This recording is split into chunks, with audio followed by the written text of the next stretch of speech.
Federal Conservative leader Erin O'Toole says he started the process of ejecting an MP from caucus. This MP accepted a donation from a known white supremacist.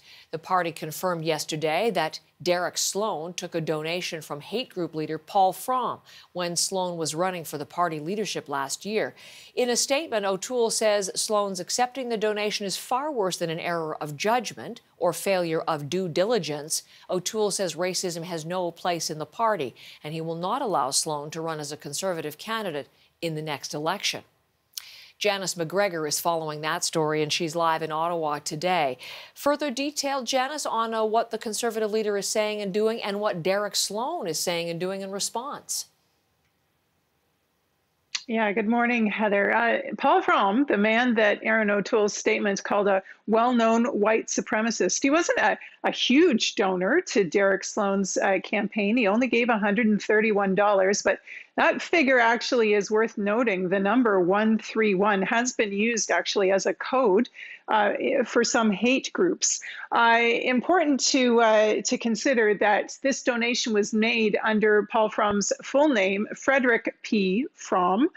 Sloan says that this meant it went undetected amidst thousands of donations that were made to him when he was running for the leadership of the Conservative Party.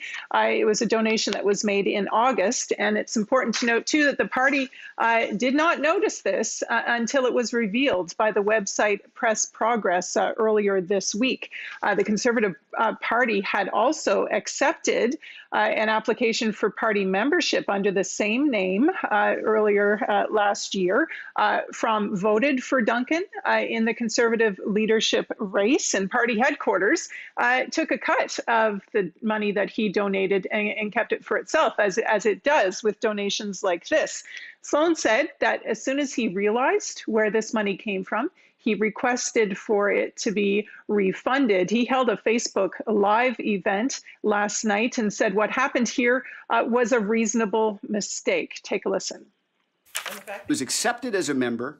The Conservative Party of Canada would have had to look at his driver's license. They would have had to, identify that he was an eligible voter. They are now trying to kick me out of the party for not having some excessive standard of scrutiny that they don't even have themselves.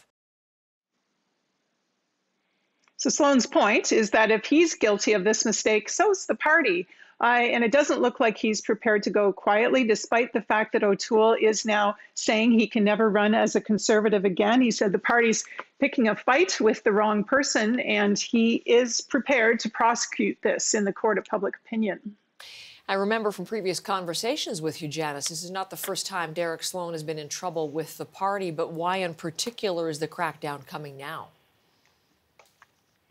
Yeah, he said a lot of controversial things that people found quite objectionable. But I think in the aftermath of the January 6th storming of the Capitol building in Washington, a lot of people are taking a much closer look at who's supporting mainstream political parties, where their money is coming from.